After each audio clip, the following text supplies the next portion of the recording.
Hey everyone, today I'm going to teach you how to emboss papers with your own design, any design, whatever design you want to emboss onto paper. And you can make cards, you can make special cover pages for your design projects, all kinds of arts and crafts. I love teaching this thing. So let's get started. I'm going to give you a quick run through of the process, and then I'm going to show you the full tutorial showing you step by step of how I did it. First, create your design. You can draw it freehand on whatever kind of paper. I pulled some fonts in Adobe Illustrator and manipulated them to create kind of a interesting graphic monogram for myself. And then I traced it onto a sheet of Bristol. This is the paper that I use. It's Strathmore Bristol. It's 100-pound paper. I've actually never used a different paper for this project. I'm assuming any similarly smooth 100-pound papers will work, but I recommend that you guys try it out before you buy like 500 sheets of it. Right? But this one is fairly inexpensive and it works really well, and it takes color pencil really beautifully. It takes marker and watercolor okay, right? If you want to color things later. So I trace out the design using a light box or a window on a sunny day. I cut it out with an X-Acto knife. Ta-da! Here's my little cutout that I saved. You don't need to save it. I just saved it for, teaching purposes. All right. I tape it down with some not very sticky tape because you want to be able to easily peel it up later. And then you flip it over and you're going to use a pointy but still kind of rounded end, like the end of this paintbrush.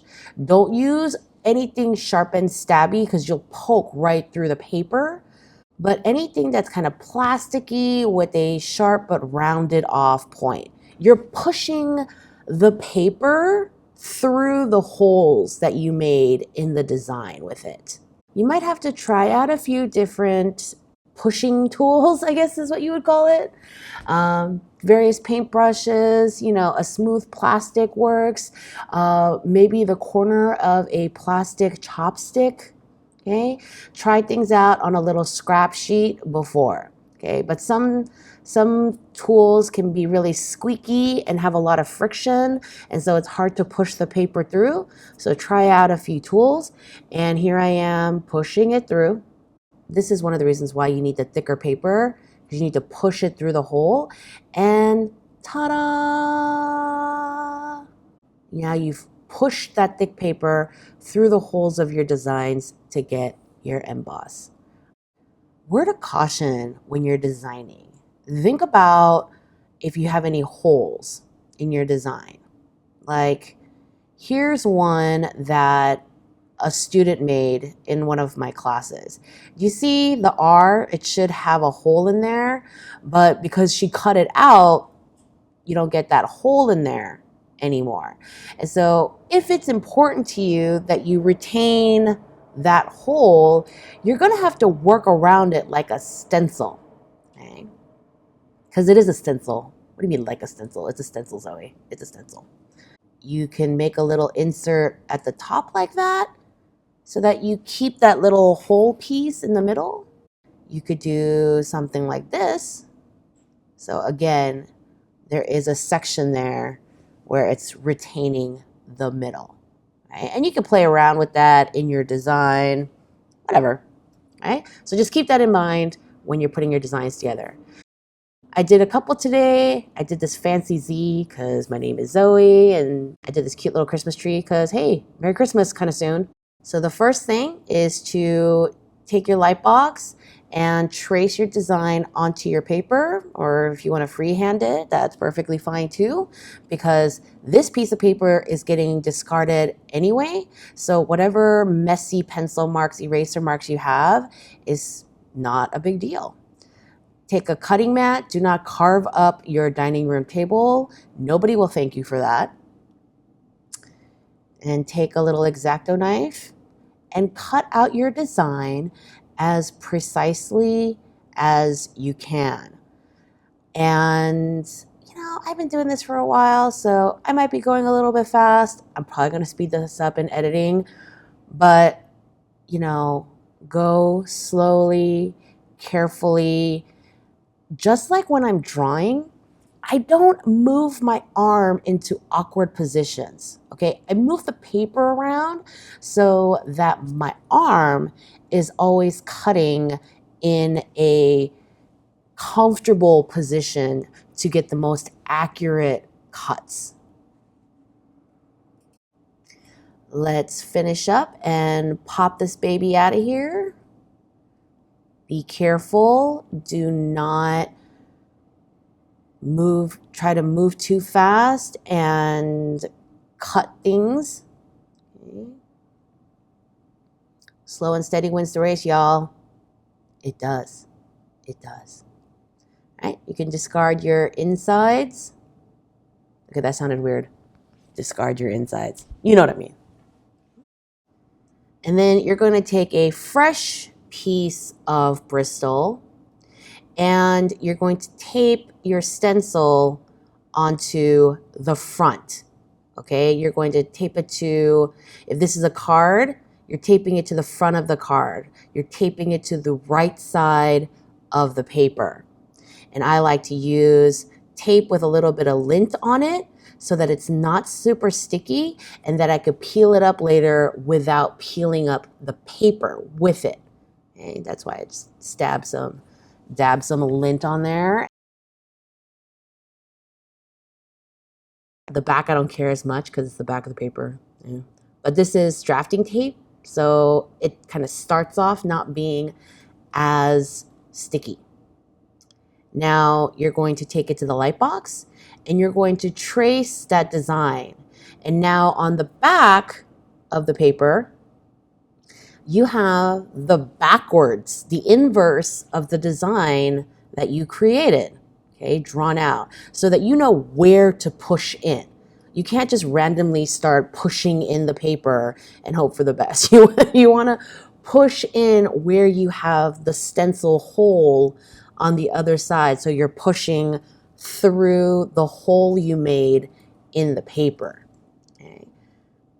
This pointed end of my X-Acto works out awesome because it's a smooth plastic that's a little bit pointy, but not so pointy that I feel like I'm going to stab right through the paper. Make sure you're really getting up against those edges to get like a really pristine punched out edge. Make sure that it's pushed through nice and even. Just get in there. Make sure you don't push so much that you stab through the paper, but push cleanly. And flip it over. And ta-da! And if you missed a spot, just pop that sucker back on and push again. Don't peel up your stencil until you are 100% happy with how it turned out. You want to see it again? I'll show you again. Let's do this cute Christmas tree because I really like Christmas trees. So I have my little Christmas tree design and I traced it out onto a sheet of Bristol using a light box or again, a brightly lit window. Just push it right up against the window. And then I take a very sharp X-Acto and I cut it out. Anytime you are working on a project, it's much easier to work with a sharp blade. And so it's actually safer because you're not pulling aggressively and tugging and working so hard to get your cuts. So if you start feeling like your blade is too dull, okay, you need to get rid of it. It's actually safer to work with a sharp knife. Now, when you are discarding your blades, always tape up your blade before you toss them in the trash. Take a thick kind of tape, like this drafting tape that you see on my table, artist tape, duct tape, shipping tape, okay? I mean, Scotch tape will work in a pinch, but you want something really thick. And wrap the ever-loving crap out of your blade so that you don't have a sharp, stabby thing in your trash, because trash bags open. Animals dig through trash. Your dogs, your raccoons. I don't know anyone who has a pet raccoon, but you get my drift, right? Waste management, okay? You need to wrap those things up before you discard them. Pop, pop, pop, pop, pop. I find it so satisfying, this part, where I pop the design out of the paper. And now you have your little Christmas tree. You can paint that later, whatever. Whenever a knife is not in your hand, it needs to have the blade retracted or the cover put on. Okay? I'm a huge stickler on blade safety in my classes, always. So again, we're going to take some of this drafting tape that has some lint on it. We're going to tape it to a fresh sheet of Bristol. You're going to take it to the light box and trace the design of the Christmas tree. And you're going to take your rounded, pointy implement and start pushing the design through the hole you created by cutting your design out of your paper. Yeah, if you wanted to make Christmas cards this way, all you would have to do is cut this out and put it on a card. You know, the backside is not super attractive, so you might want to mount this on a card, or you could just cover the back with a cool sheet of paper. But here's your Christmas tree. And you can leave it white, or you can paint it, although I think painting it might cover some of the cool embossing effect. If you like this video, go ahead and give me a thumbs up if you please. Hit the subscribe button if you haven't already for more of my Whatever I Want Wednesday videos. And share with your friends so you guys can make some cool stuff in your next holiday crafts get-together. Okay. As usual, I've been doing this for a long time now, so if your first one doesn't end up all perfect, yeah, it's totally fine, right? Hashtag practice, not magic, because we are not made of magic, we are made of practice. Hashtag if your first one sucks, you're right on track, and I will see you in the next video.